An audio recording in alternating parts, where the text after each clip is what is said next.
Hallelujah, Pia Thing Bung Tiva Seto. New Revival Assembly to Lebe, Pia Thing Namaro Kuchimo Mare, Ira Usam Pire, Sia Michael Tangtune, to Emitasu, to Lebe, two way Jesu did Mare, Ira Sia the Mari, now the Nan, Asa Ane, Sungtai on.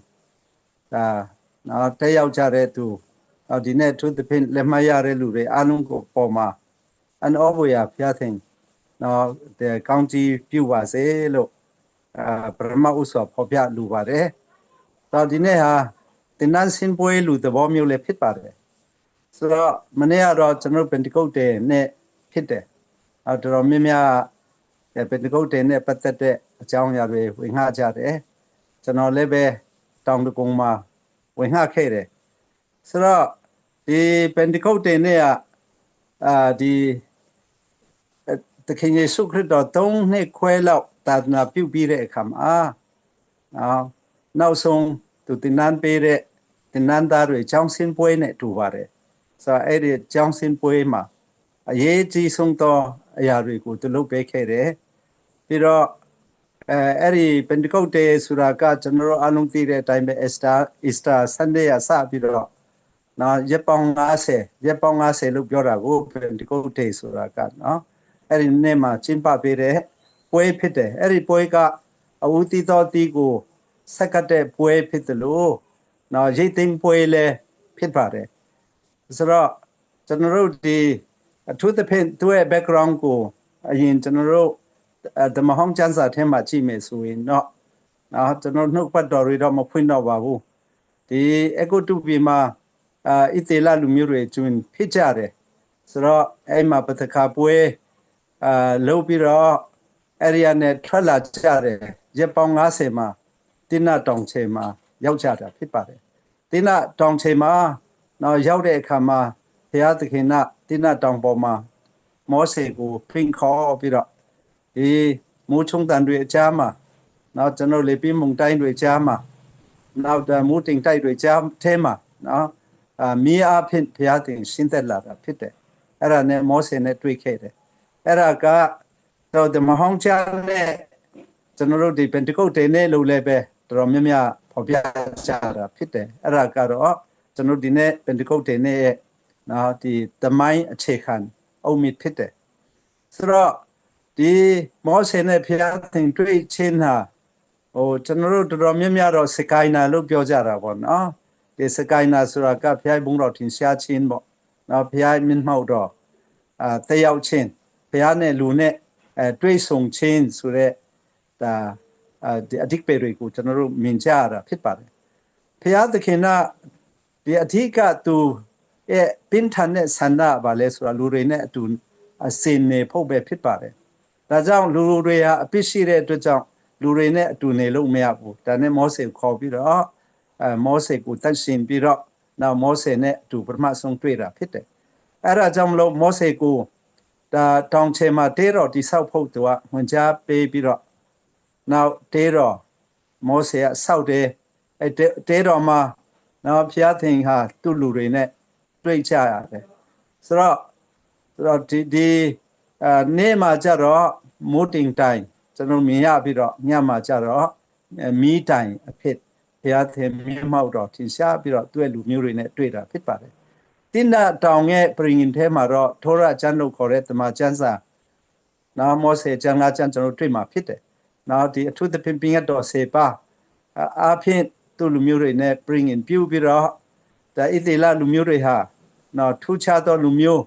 now Zipro He Mu, Piati Mu Pit, Erima, Tampa Piro, now take and Yatema, Nippon Lese Dai. Now two chato Lumio people, legend Bakera, Pitpare. Everything Maha General Pia the King wing no ha, Messi Wulas or Shire. So everything ma Piate wing no ha. Now the two Tumpuchine Pokure Poma made and they out with Piating at the Guru Apin, a Tumpurago. General Driade, now some Sondo Lebe, Jepata, now General Driade, that we are Amiaibe. The Chang original Piomis, Amia Sura, a Dilaunebe, now through the Mahong Chansa Temaro, Piat and Wing in Noa, Tayao Biro, ပြန်ထွက်သွားတယ်နော်အလုံးလုံးတဲ့အခါမှာဘုရားသခင်ဝိညာဉ်တော်တက်ရောက်တယ်ဆိုတော့သခင်ယေရှုခရစ်တော်အချိန်မှာတော့သခင်ယေရှုခရစ်တော်ယေ၌ဗက်ပဇံခံတဲ့အချိန်မှာတန်ရှင်သောဝိညာဉ်တော်ယေရှုခရစ်တော်တပါးတည်းအပေါ်မှာပဲတက်ရောက်တာကိုကျွန်တော်တွေ့ရတယ်အဲ့တော့ခရစ်တော်အထဲမှာနော်ကျွန်တော်တို့နေပြီးတော့ဒါဘုရားသခင်ဝိညာဉ်တော်ဟာ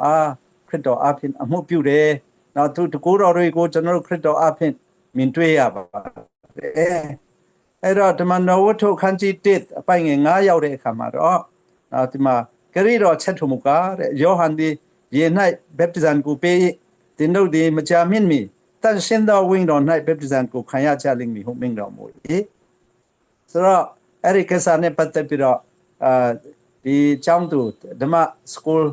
နော်ဒီကျမ်းစာကျောင်းရှင်းတဲ့ကျောင်းသူတယောက်မေးပါတယ်ဆိုတော့ဒီဝိညာဉ်တော်ဗက်ပဇံဆိုတာဘာလဲတဲ့လူတွေမဲတဲ့အခါမှာလည်းပဲယေ၌ဗက်ပဇံကိုပြောတာဆိုပြီးတော့ပြောကြတယ်တဲ့အဲ့မှာပဲအမေတန်ဆုံးသက်ပါတယ်ဆိုတော့သခင်ယေရှုခရစ်တော်ကနော်ဒီ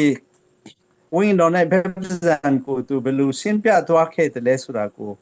တော့အပိုင်ငယ်ရှင်းမှာကျွန်တော်တွေ့မှာဖြစ်ပါတယ်ဒီမှာနဝတ္ထုခန်းကြီး1ပိုင်ငယ်ရှင်းထို့တော့မရှိတော့လေသင်တို့ပေါ်တော့တန်ရှင်းသောဝိညာဉ်တော်ရှင်းသက်သောအခါလို့ပြောတယ်နော်ဆိုတော့ဒါကတကယ်ကိုအန်အောဘယာနော်အမှုပြုရှင်တာဖြစ်တယ်တကယ်ခရစ်တော်အဆောင်တာပြိပေးတာဖြစ်တယ်နော်ဆိုတော့တကယ်ယေရှုခရစ်တော်တက်တော်ထင်ရှားနေတဲ့အချိန်မှာထောင်းနဲ့တောင်းနဲ့သူ့နောက်လိုက်ကြတယ်အန်ဘွေနမဲလက်ခနာတွေလည်းတွေ့ကြတယ်ဒါပေမဲ့နောက်ဆုံးမှာတော့နော်120တော့တပိတော်တွေပဲခြံခဲ့တယ်ဆိုတာကိုကျွန်တော်တွေ့ရတယ်အဲ့တော့သင်တို့ပေါ်တော့တန်ရှင်းဝိညာဉ်တော်ရှင်းသက်သောအခါနော်ဒါကဘာလဲဆိုတော့တန်ရှင်းသောဝိညာဉ်တော် baptism အကြောင်းကိုပြောနေတာဖြစ်တယ်ဝိညာဉ်တော် baptism ဆိုတာဘာလဲဆိုတော့နော်ယုံကြည်သူအပေါ်မှာတန်ရှင်းသောဝိညာဉ်တော်တက်ရောက်ခြင်းကိုဖော်ပြတာဖြစ်တယ်ဆိုတော့အဲ့ဒီလိုတက်ရောက်ခြင်းအဖြစ်ဘာဖြစ်မလဲဆိုတော့ကျွန်တော်တို့အထဲမှာနော်အခုပန်တကုတ်တင်နေအစပြီးတော့ဝိညာဉ်တော်ရှင်းသက်ပြီးတဲ့အခါမှာတော့ယုံကြည်သူရဲ့အထဲမှာတန်ရှင်းသောဝိညာဉ်တော်ရောက်လာတာဖြစ်တယ်အဲ့တော့အထဲမှာရောက်ပြီးတော့ပြန်မထွက်သွားတော့ဘူးနော်တန်ရှင်းသောဝိညာဉ်တော်တစ်စိတ်ခတ်ပြီးတော့နော်တန်ရှင်းသောဝိညာဉ်တော်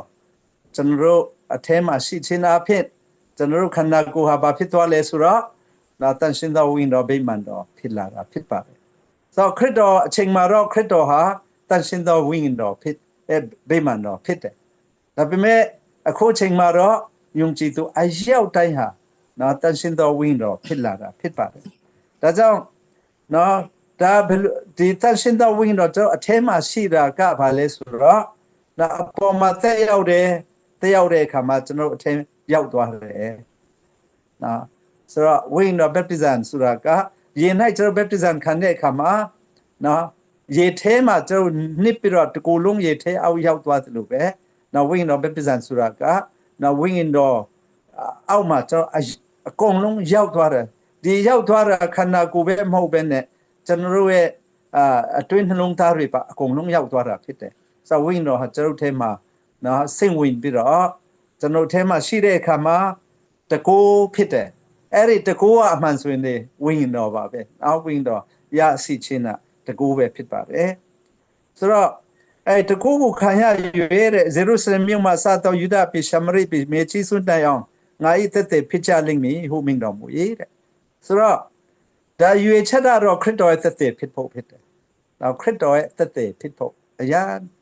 နော်ရှင်းပါတယ်နော်တန်ရှင်းသောဝိညာဉ်တော်ကျွန်တော်ပေါ်မှာတက်ရောက်ခြင်းဒီနေ့အဖြစ်တန်ရှင်းသောဝိညာဉ်တော် baptism ခံခြင်းဟာဘာလဲဆိုတော့နော်တကူခံရဖို့ဖြစ်တယ်အဲ့ဒီတကူကဘာလို့ဖို့လဲဆိုတော့သခင်ယေရှုခရစ်တော်အသက်သေးဖြစ်ဖို့ဖြစ်တယ်ဆိုလိုတာကနော်ကျွန်တော်တို့ဝိညာဉ်တော်ရရှိတဲ့လူအရောက်တိုင်းဟာနော်အတွင်းသက်သေးရှိပါတယ်နော်အတွင်းသက်သေးရှိတယ်အဲ့ဒီအတွင်းသက်သေးကျွန်တော်တို့အတွက်တကူဖြစ်တယ်နော်ဖခင်နှုတ်ပတ်တော်ကိုဝင်ငှဟောပြောဖို့ရန်အတွက်နော်ကျွန်တော်တို့ဒီသက်သေးဖြစ်တယ်ဆိုတာကိုဖော်ပြခြင်းပါတယ်ဒါကြောင့်တန်ရှင်းသောဝိညာဉ်တော် baptism ပုံစံကိုကျွန်တော်တို့ဘယ်မှာထပ်ပြီးတော့တွေ့ရလဲဆိုတော့ခန်းကြီးနှစ်ရောက်သွားတယ်နော်ဒါပင်တကုတ်တင်နဲ့ရောက်တော့ခါထူထူပေါင်းလို့ဒီတငီတွငက်တီစီဝေးနေကြ၏ဟုတ်ပါတယ်နော်ကျွန်တော်တို့ အခန်းကြီး1ပိုင်းငယ်15မှာတော့120လို့ပြောပါတယ်เนาะယုံကြည်သူတပိတော်လို့ပြောတာเนาะယုံကြည်သူလို့လည်းမပြောဘူးเนาะတပိတော်120ရှိတယ်ဆိုတော့တပိတော်ဆိုတာကသခင်ယေရှုခရစ်တော်ရဲ့เนาะဒီจะဝိညာဉ်မှုတ်သွင်းခြင်းခံရတဲ့လူတွေခရစ်တော်ကိုတကယ်ရရှိတဲ့လူတွေကိုရည်မှန်းတာဖြစ်ပါတယ်ခရစ်တော်ရဲ့တပိတော်ခရစ်တော်နောက်လိုက်ပေါ့နောက်လိုက်ကိုရည်မှန်းတာဖြစ်ပါတယ်ဟုတ်ပါပြီတမန်ဟောင်းကျမ်းစာထဲမှာကျွန်တော်ဗာတွေ့ရလဲဆိုတော့เนาะထွမြောက်ချအခန်းကြီးအခန်းကြီး23เนาะပိုင်းငယ်6လောက်နဲ့ဖတ်မယ်ဆိုရင်နောက်ကျွန်တော်တို့ဒီဝိပိယကျမ်းအခန်းကြီး23မှာပဲเนาะအပိုင်းငယ်15လောက်ကဖတ်မယ်ဆိုရင်တော့တွေ့မှာဖြစ်တယ်เนาะအဲ့မှာဗာတွေ့ရလဲဆိုတော့ဒီဂျူလူမျိုးမှာပွဲသုံးပွဲရှိပါတယ်နော်အဲ့ပွဲသုံးပွဲအရင်ရေးကြည့်ပတ္တခါပွဲဖြစ်တယ်အဇုမပွဲဖြစ်တယ်ပတ္တခါပွဲဆိုတာကနော်အကုတူပီယနဲ့ထွက်လာတဲ့အရာကိုပြန်လဲသတိအောင်မေးဖို့ရန်အတွက်ပတ္တခါပွဲလုံးကိုလုံးရတာဖြစ်တယ်အဲ့ပတ္တခါပွဲလုံးတဲ့ညအစပြီးတော့ခုနှစ်လုံးနော်30မိနစ်ကိုစားရတယ်ဘာကြောင့်လဲဆိုတော့အကုတူပီမှာကျွန်ခံရတဲ့ဒုက္ခဆင်းရဲခြင်းကိုသတိအောင်မေးဖို့ဖြစ်တယ်နောက်ပြီးတော့30မိနစ်ဆိုတာယေရှုခရစ်တော်ကိုလည်းပုံဆောင်တာဖြစ်တယ်နော်အပြစ်ကင်းတော်သူလို့လည်းဆိုလိုတာဖြစ်တယ်အဲ့တော့30ထဲတဲ့ဖောင်းချနေတဲ့မုံဆိုတာကတော့အပြစ်ပါတဲ့အရာကိုပေါ်ပြတာဖြစ်တယ်ကျွန်တော်တို့လောကအရာကျွန်တော်တို့အသက်တာတွေကိုပေါ်ပြနေတာဖြစ်တယ်အဲ့တော့ဆိုတော့ဒီခုနှစ်ပတ်လုံးနော်30မိနစ်ကိုစားပြီးတော့ခုနှစ်ပြီးတတမနေ့မှာနော်တတမဥပုံနဲ့ပြီးတဲ့အခါနောက်တစ်နေ့လို့ပြောတာဘူးเนาะအဲ့ဒီနေ့ဟာရှင်ပြန်ထမြောက်သောနေ့ဖြစ်တယ်အဲ့ဒီနေ့မှာတော့ဦးသီးသောအသီးတွေအလုံးယူလာတဲ့အထက်ကနေပြီးတော့အကောင်းဆုံးကိုရွေးချယ်ပြီးတော့နောက်ယစ်ပရောဟိယဘာလို့တလဲဆိုတော့ဘာလီစပါးကိုเนาะကျွန်တော်တို့အဲ့မှာတော့ခြေလွှဲတယ်လို့ပြောတယ်เนาะမြောက်ပြီးတော့တောင်ဖက်မြောက်ဖက်เนาะကျွန်တော်တို့အဆစ်ဖက်အနောက်ဖက်မှာเนาะခြေလွှဲပြီးတော့เนาะဒီလိုမြောက်ပြီးတော့ဒါမေကြီးဖက်ကိုလည်းအောက်ကိုလည်းပြတယ်နောက်ပြီးတော့ကောင်းကင်ကိုဒီလိုချီမြောက်ပြီးတော့နော်ဒီအတိနှံတွေကောင်းပါစေနော်အချမ်းပါစေတရားပါစေတိုးပွားပါစေပေါ့နော်ကောင်းချီးမင်္ဂလာပေးတယ်ပြီးတော့အဲ့ဒီနေ့မှာဘာလုပ်တယ်လဲဆိုတော့သူကောင်ကိုတပ်ပြီးတော့ဒါကသခင်ယေရှုခရစ်တော်ကတင်ချင်းကိုကြိုတင်ပြီးတော့ prophet ပြုချင်းဖြစ်တယ်အခုဘာလီကြတော့ဒါဦးသီးတော်တီကိုဆက်ကတဲ့အရာကြောင့်ဘာကိုပုံဆောင်လဲဆိုတော့ခရစ်တော်ရဲ့ရှင်ပြန်ထမြောက်ခြင်းကို prophet ပြုပေးနေတာဖြစ်တယ်သူတို့အတွက်ပြီးတော့ဒါနော်ဒီမုန်ငယ်နှောမဲလို့ပြောတယ်အဲ့မုန်ငယ်နှစ်ခုပေါ့နော်အဲ့ဒါကိုလည်းပဲအခုနပုံစံတိုင်းပဲနော်ဒါခြေလွှဲပြီးတော့ဖျားတင်ဆက်ကရတာဖြစ်တယ်အဲ့ဒီဟာတော့ဘာပုံဆောင်လဲဆိုတော့အခုချိန်မှာကျန်တဲ့ပုံကိုယ်တွေအားလုံးကသဘောတူညီစီကိုပြောတာကဘာလဲဆိုတော့မုံနှစ်ခုဖြစ်တယ်တစ်ခုကတော့ဣသေလလူမျိုးတွေဖြစ်တယ်နောက်ခုနတင်းနာတောင်ပေါ်မှာဖျားတင်တန့်ရှင်းစင်စေတဲ့ဣသေလလူမျိုးမုံတစ်ခုကတော့နော်ကျွန်တော်တို့ဒီတပားအမျိုးသားတွေဖြစ်တယ်အဲ့ဒါကိုနော်ဆက်ကပ်ပြီးတဲ့အခါမှာနော်အဲ့ဒီမုံကိုဘာနဲ့လောက်ရတယ်လဲဆိုတော့30နဲ့လောက်ရတဲ့ဖောင်းချွားတဲ့မုံဖြစ်တယ်အဲ့ဒါကတော့ဒီနေ့ကျွန်တော်တို့တပားအမျိုးသားတွေနော်ဂျိုးလူမျိုးတွေရောအကုန်လုံးပေါင်းပြီးတော့တလုံးတော်အထင်းနဲ့နော်ဒါအသင်းတော်ဆိုတာကိုဖော်ပြတာဖြစ်ပါတယ်ဒါကြောင့်ပင်တကုတ်တင်နဲ့ဆိုတာဘာလဲဆိုတော့အဝတိတော်120ကိုဖျားသင်ထံတော်ပါတော့ဆက်ကတဲ့ပွဲဖြစ်တယ်ဆက်ကတဲ့ပွဲဖြစ်တဲ့နေ့ဟာလည်းပဲသူတို့အတွက်ရိတ်သိမ်းပွဲလည်းဖြစ်ပါတယ်ရိတ်သိမ်းခြင်းအစအခုနလည်းအလုံးပြောပြီးဒီနန်းရှင်းပြီးတဲ့အခါဘာလို့ရမလဲဖျားရဲ့အမှုဆောင်ဖို့အစေခံဖို့ဖြစ်တယ်ဆိုတော့ဒီအဝတိတော်ဆက်ကချင်းနဲ့ရိတ်သိမ်းပွဲဟာဒါအတူတူအစပြုတာဖြစ်တယ်ဒါကြောင့်ပင်တကုတ်တဲ့နေ့မှာတုံတီစုဝေးနေကြအဲ့ဒီပိုင်းငယ်နှစ်မှာထိုခါလေပင်မုန်တိုင်းကဲ့သို့သောအတန်ဒီတခဏချင်းတွင်ကောင်းကင်မှလာ၍သူတို့နေထိုင်သောအင်ကိုဖိလေ၏ဆိုတော့ခုနတအိမ်ထဲမှာရှိနေတဲ့120နော်ရှိတဲ့နေရာမှာလေမုန်တိုင်းကြီးကဲ့သို့နော်လေအဟုန်ကဝင်လာတယ်ဆိုတော့လေဟုန်ကဝင်လာတယ်ဆိုတော့အဲ့ဒီထဲမှာရှိတဲ့တပိတော်တွေအားလုံးကအဲ့ဒီလေအောက်မှာရှိနေကြတာဖြစ်တယ်တနည်းအားဖြင့်အဲ့ဒီဝိညာဉ်တော်လေ၌ဘက်ပစ္စံခံကြတာဖြစ်တယ် ဒါကြောင့်မလို့သူတို့ဒါဝိညာဉ်တော်လေးနဲ့အကုန်လုံးတစ်ကိုယ်လုံးထိတွေ့တဲ့အခါမှာနော်သူတို့ဒါဘာတွေဖြစ်လာလဲဆိုတော့ဒီမှာတွေ့ရတဲ့အတိုင်းပဲပိုက်ငယ်သုံးပါထိုခဏချင်းတွင်ကွဲပြားသောဆရာတို့သည်မိဆရာကဲ့သို့ထင်ရှား၍ထိုသူအသီးသီးတို့ပေါ်၌တည်နေကြ၏အဲ့ဒါကသူတို့ဝိညာဉ်တော်နဲ့ baptism ခံရတဲ့အမှတ်လက္ခဏာသူတို့ယုံကြည်သူအသီးသီးလို့ပြောတဲ့တိုးချင်းစီပေါ်မှာထင်ရှားတဲ့အရာဖြစ်တယ်။ဘာလဲဆိုတော့မီးဝိညာဉ်တော်မီးနော်ဝိညာဉ်တော်မီးကအဓိကပထမဆုံးပါတုတ်ထိလဲဆိုရှာဖြစ်တယ်နော်။ဆိုတော့ကျွန်တော်တို့ဟေရှာလည်းပဲသူ့ရဲ့နှုတ်ဟာနော်ငင်းညံ့တဲ့နှုတ်လို့ပြောတယ်။ဆိုတော့ဘုရားနှုတ်ကပတ်တော်ဝင်ဟောပြောဖို့မတန့်ရှင်းဘူးနော်ဒါပေမဲ့ဇစ်ပလင်ပေါ်နဲ့ကြာလာတဲ့မီးနဲ့သူ့ရဲ့နှုတ်ကိုတုတ်ထိတဲ့အခါမှာတန့်ရှင်းပြီတဲ့နော်အဲ့ဒါကြောင့်ဒီနေ့ကျွန်တော်တို့ကောင်းကင်ကလာတဲ့တန့်ရှင်းသောဝိညာဉ်တော်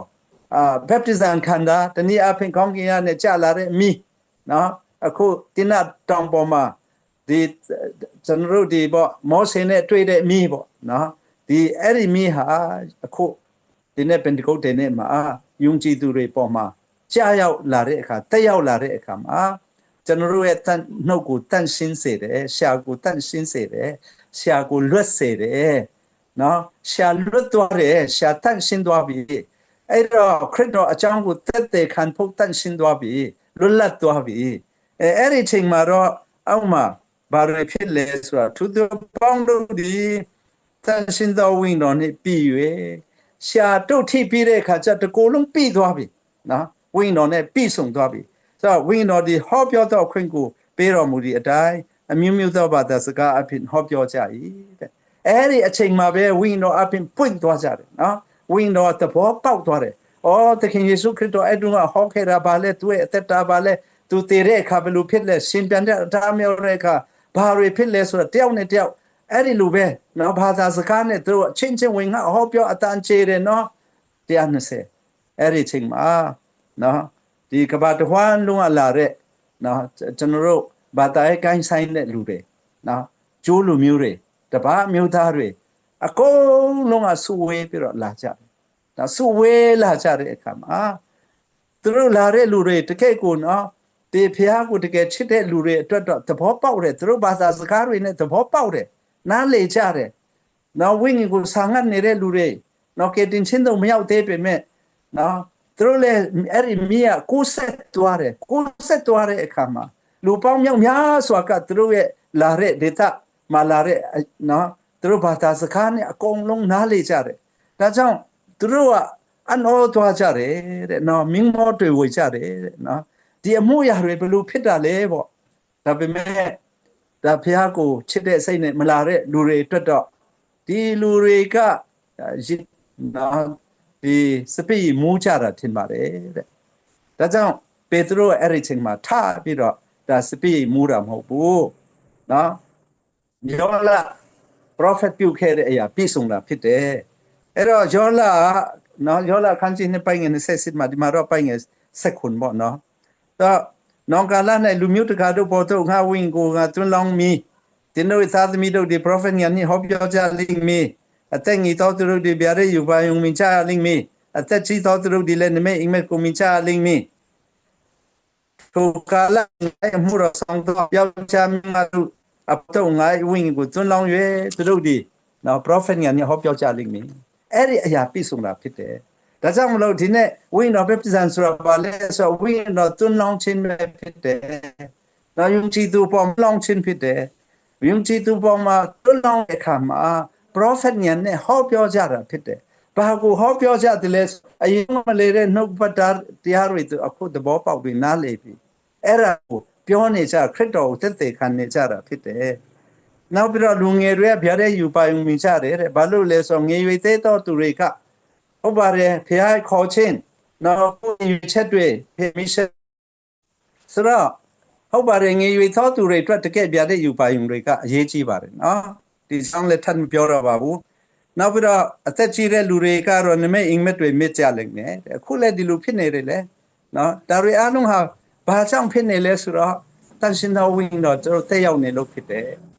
နော် ထိုကလိုက်၌ငါအမှုကိုဆောင်ရွက်တော်ယောက်ျားမိန်းမတို့ပေါ်မှာငါဝိညာဉ်တွန်းလောင်း၍တဲ့သူတို့ဒီ prophet ညာနဲ့ဟောပြောကြလိမ့်မယ်တဲ့အခုချိန်နော် prophet ညာနဲ့အဲ့ဒီချိန်ကစပြီးတော့သူတို့ဟောပြောနေပြီဖြစ်ပါတယ်နော်ဆိုတော့အဲ့ဒါတွေအားလုံးကနော်ကျွန်တော်တို့ဝိညာဉ်တော် baptism ဆိုတာဘာလဲဆိုတာကိုအကုန်လုံးဒီချမ်းချက်တွေကရှင်းပြနေတာဖြစ်တယ်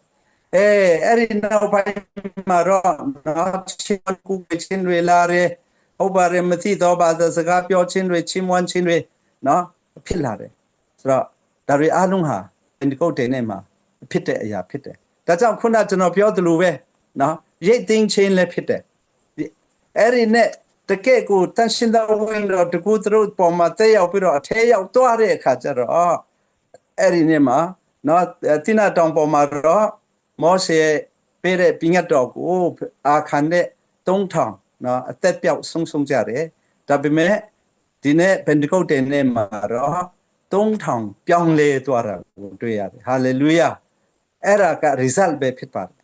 ဒါကြောင့်ဖခင်ရဲ့တကူတော့ကျွန်တော်အထဲမှာတကယ်ရှိနေတယ်ဆိုရင်နော်ကျွန်တော်တို့မှာတက်တယ်ရှိတယ်ဒီမှာမိတ်ဆွေမှာလည်းတက်တယ်ရှိတယ်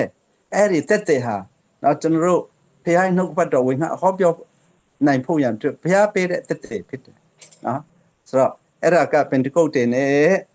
နော် baptism ခံခြင်းတနည်းအားဖြင့်ဖခင်သင်ဝိညာဉ်တော်တက်ရောက်ခြင်းဖြစ်တယ်အဲ့ဒီနေ့အစပြီးတော့နော်တန်ရှင်းသောဝိညာဉ်တော်ဟာကျွန်တော်တို့အထဲမှာရှိတယ်ကျွန်တော်တို့အထဲမှာတက်ရောက်သွားတဲ့အခါမှာနော်ကျွန်တော်စစ်မှန်တဲ့အတီးတွေတီးလာတယ်နော်จะအမြင့်မှန်တော့အတီးလည်းမှန်မှာဖြစ်တယ်နောက်ဒီပေတရုကလည်းဖော်ပြတယ်လို့နောက်ဆုံးမှကျွန်တော်ဖော်ပြမယ်ဆိုရင်တော့အချိန်သိမရတဲ့အတွက်ကြောင့်နော်အခန်းကြီးနဲ့ပိုင်းငယ်30မှာပေတရုကလည်းဒီတို့အပြစ်ကိုလွတ်စေခြင်းကတော့တာရ၍တယောက်မျှမကျွင်းနော်ယေရှုခရစ်ရဲ့နာမ၌ဘက်ပတိဇံကိုခံကြလောတုတ်ပြုတ်လျင်တန်ရှင်းသောဝိညာဉ်တော်နှင့်ဆုကျေးဇူးကိုခံရကြလိမ့်မည်အဲ့ဒီနေ့အစပြီးတော့ဝိညာဉ်တော်ဟာယုံကြည်သူရဲ့အတွင်းလူထဲမှာရောက်သွားတယ်ဝိညာဉ်ကိုခံတယ်အဲ့ဒီဝိညာဉ်ရှိတာအဲ့ဒီဝိညာဉ်ဟာတကူပဲအဲ့ဒီကနေပဲဆုကျေးဇူးတွေလည်းထွက်လာတာဖြစ်တယ်နော်ဒါကြောင့်မလို့ဒီနေ့ကျွန်တော်တို့ဒီနေ့နော် New Revival Assembly အချင်းပါတဲ့ပြုလုပ်ပေးတဲ့ဒလတာတင်ဒန်နော်ကျွန်တော်ခုနတပည့်တော်ကောင်းတင်ဒန်ဟာတပည့်တော်ကောင်းဖေးရတဲ့အကြောင်းအဓိကအားတော့ဗာလဲဆိုတော့ကျွန်တော်တို့ထဲမှာရောက်လာတဲ့တန်ရှင်းသောဝိညာဉ်တော်ပဲအဲ့ဒီဝိညာဉ်တော်ဟာနော်တကူပဲဖြစ်ပါတယ်ဆိုတော့အဲ့ဒီဝိညာဉ်တော်ဗာနဲ့တူလဲဆိုတော့ကျွန်တော်တို့ဒီပေါ့ဘက်ထရီနဲ့တူတာပေါ့နော်ဘက်ထရီနဲ့တူတယ်ဖုန်းထဲမှာအမေတန်အားဖြစ်ဖို့လိုတယ်ချီးမွမ်းခြင်းကိုးကွယ်ခြင်းခုနဆူတောင်းခြင်းစက္ကခြင်းလှုပ်ဆောင်ခြင်းအမေတန်ရှိမယ်ဆိုတော့အမေတန်ပြည့်ဝပြီးတော့နော်ဖခင်ရဲ့ဘုန်းတော်အမေတန်ကျွန်တော်အဖြစ်သင်ရှားမှာဖြစ်တယ်ဆိုတာကိုဝိညာဉ်ရင်းနဲ့ဒီမှာပဲဆုံးသက်ပါတယ်အရောက်တိုင်းအတွက်ဖခင်သင်ကောင်းချီးပေးပါစေအာမင်